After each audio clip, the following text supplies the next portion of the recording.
दिल तक।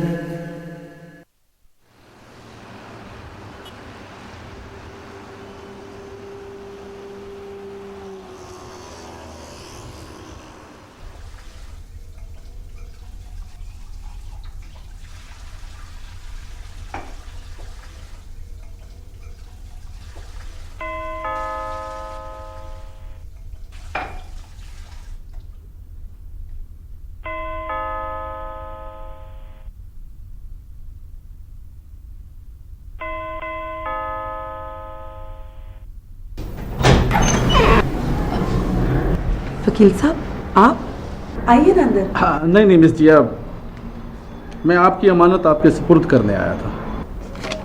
अमानत? आपकी दोस्त की तरफ से जो खुला का मुकदमा अदालत में दायर किया गया था, उसका फैसला खुद ब खुद ही हो गया है।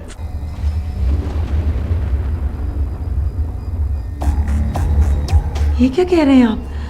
फैसला खुद ब खुद हो गया?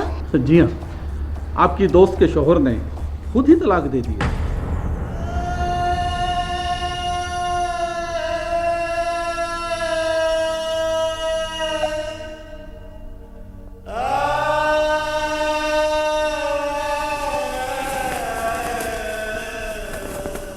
इद्दत पीरियड गुजारने के बाद आपकी दोस्त जब चाहें जिससे चाहें शादी कर सकती हैं, और फिर हक महर की रकम भी उनके अकाउंट में पहुंच चुकी है।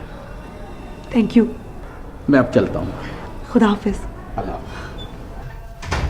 हिबा, अल्लाह ने हमारी सुन ली। अरे, तुम्हें तो खुश होना चाहिए हिबा, तुम्हारा प्यार किसी इम्तिहान में नहीं पड़ा। नहीं जिया, तलाक का लफ्ज मेरे दिल में तीर की तरह उतर गया। जैसे जैसे मेरी रग रग जख्मी हो गई है। जिया, मुझे ऐसा लग रहा है जैसे जैसे बड़े बाजार में किसी ने मेरा दुपट्टा छीन लिया हो। हिबा, क्या हो गया है तुम्हें? ये तलाक तुम्हारी आरज़ू थी, तुम्हारी निजात थी। नहीं जिया, ऐसा लग रहा है जैसे मेरी रूह जंजीरों में जकड़ गई है। बुरी बात, ऐसे नहीं रोते। कुछ ही दिनों में तुम उसकी सुहागन बन जाओगी जो तुम्हारा प्यार है, तुम्हारी मोहब्बत है। कितने खुश नसीब हो तुम। अच्छा चलो उठो, आंसू साफ करो। एक काम करते हैं कि मैं भी ऑफिस से छुट्टियां लेती हूँ और तुम भी। ढेरों तैयारियां करनी है और वक्त बहुत कम है। चलो अब मुस्कुराओ। शाबाश। जाओ पहले ये रख के आओ, फिर सोचते हैं कि आगे क्या करना है।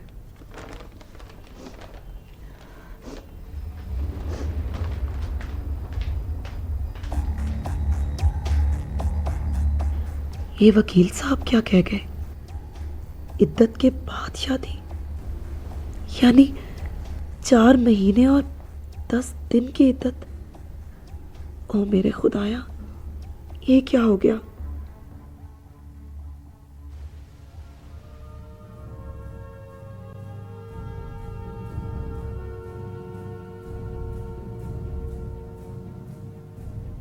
अब आपकी भी गाड़ी निकल।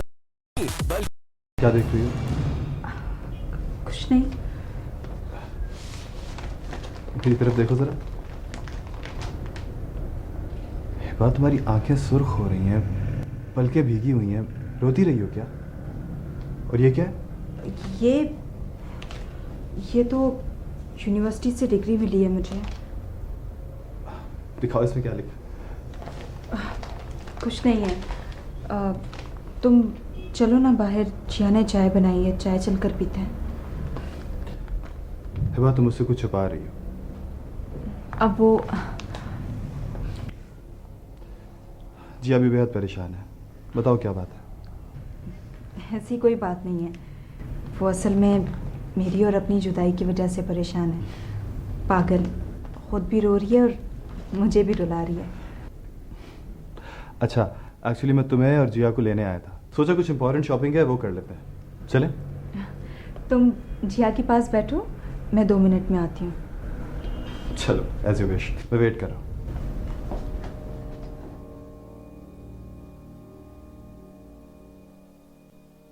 अब कपड़ी लाया 3 रुपए की महकती बचत के साथ। क्यों अभी से ही घबरा गए? अभी तो इन जुल्फों ने तुम्हें सारी जिंदगी परेशान कर दिया। जैसे तुम्हारी दोस्त हमें परेशान कर रही है। क्या मतलब? पता नहीं क्यों हिबाब, मुझे लगता है कि जिया जानबूझ के हमारी शादी के रास्ते में रुकावट डाल रही है। जिया, दानियाल, तुम नहीं जानते कि जिया ने मेरे लिए क्या कुछ किया है। फिर क्या कुछ किया उसने? काश मैं तुम्हें गिनवा सकती। हिबा, क्या हुआ है? तुमसे जिया ने कुछ कहा है क्या? तुम तो ऐसे परेशान हो गए हो जैसे जिया ने तुम्हारा कोई राज खोल दिया।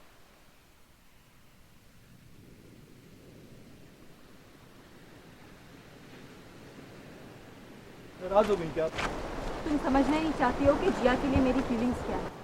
वो कितना सिंसियर है हमारे साथ। अगर वो ना होती तो हम मिल भी नहीं सकते। सॉरी हिबा, मुझे पता नहीं क्या हो जाता है। तो मैं अपने और तुम्हारे दरमियान किसी को बताता हूँ। लेकिन तुम्हें जिया के वजूद को बर्दाश्त करना होगा दानियाल। जब तक जिया हमारे बीच है ना, कोई दुख कोई तकलीफ हमारे दरमियान नहीं आएगी। इस बात पर मेरा ईमान है। Okay, I am sorry. अब जब तक शादी नहीं हो जाती इस तरह के वहम मुझे तंग करते रहेंगे। ठीक है, मैं जैसे सॉरी करूँगा। ठीक है, प्रॉमिस? कहकशा के भंवर में रत जगों के सफर में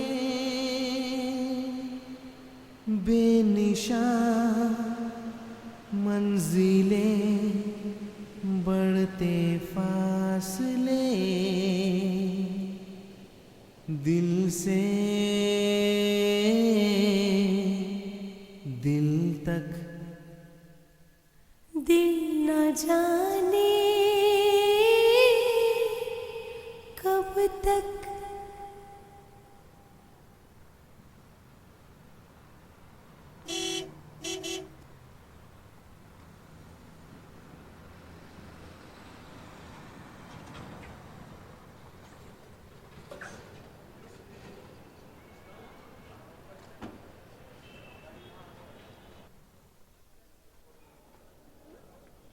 ओके। अब मैं कल फिर आऊँगा तुम्हें लेने के लिए और तुम्हारी सिंसियर फ्रेंड को मनाने के लिए।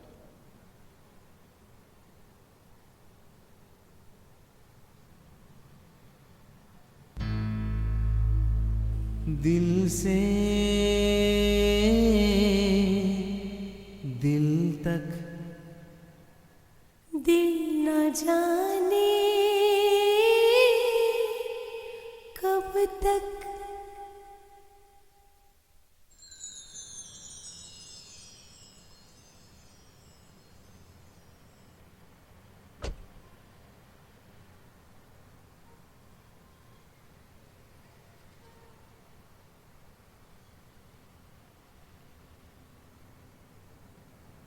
दिल से दिल तक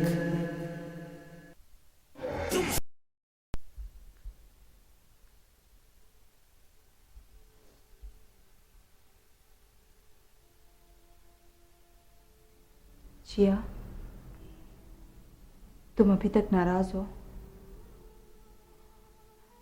तुम्हें पता है दानियाल बहुत शर्मिंदा है। वो कल खुद आएगा तुमसे सॉरी करने के लिए। और पता है वो हम दोनों को साथ शॉपिंग पे भी ले जाना चाहता है, क्योंकि वो अपनी पसंद से वेडिंग ड्रेस खरीदना चाहता है। इसलिए ज़रा आप जल्दी। मैं उससे नाराज नहीं हुई। जानती हूँ, उसका बस चले तो कैलेंडर ही आगे करते, घड़ी की सुइयों की तरह। और कल ही 30 तारीख ले है।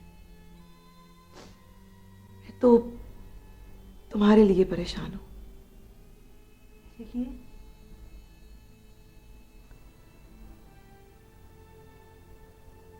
पांच दफा दरवाजे पे दस्तक देती हुई खुशियां भी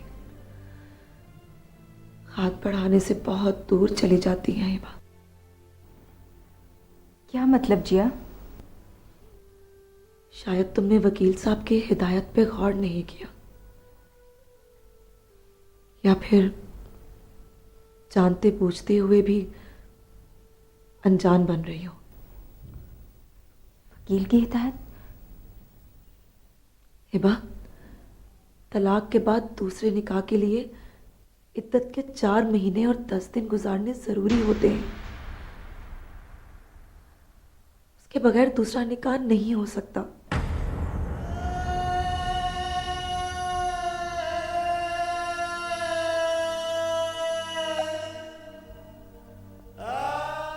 महीने 10 दिन गुजारने के बाद? जिया, हमारी तो शादी की तारीख भी तय हो गई है। हिबा, ये शरई पाबंदी है। इसके बगैर दूसरा निकाह जायज नहीं हो सकता। और मैं तुम्हें यही बात समझाना चाहती थी। इसका दानियाल ने गलत मतलब निकाल लिया। मेरे खुदाया, तो मैंने सोचा ही नहीं था। अब क्या होगा जिया? हम दानियाल को क्या बताएंगे? हिबा, ये करना जरूरी है। हर बार तकदीर मुझसे नया खेल खेल जाती है। दानियाल और मैं मिलते मिलते दूर हो जाते हैं। हर बार जुदाई हमारे मिलन में आ जाती है। मैं मर क्यों नहीं जाती? मैं मर जाऊं ना तो अच्छा है। ये तो मुझे तमाशा बना दिया है। हर रोज नया वार, नया इंतजार। मैं थक गई हूँ जिया। तो सोच भी नहीं सकती थी हिबा कि तुम्हारा शौहर ये भी कर सकता है। वो तो जैसे मौके की तलाश में था। तुम्हें खुला मिलती तो तुम इन शर्रई पाबंदियों को निभा सकती। बहरहाल इसका कोई तो हल होगा।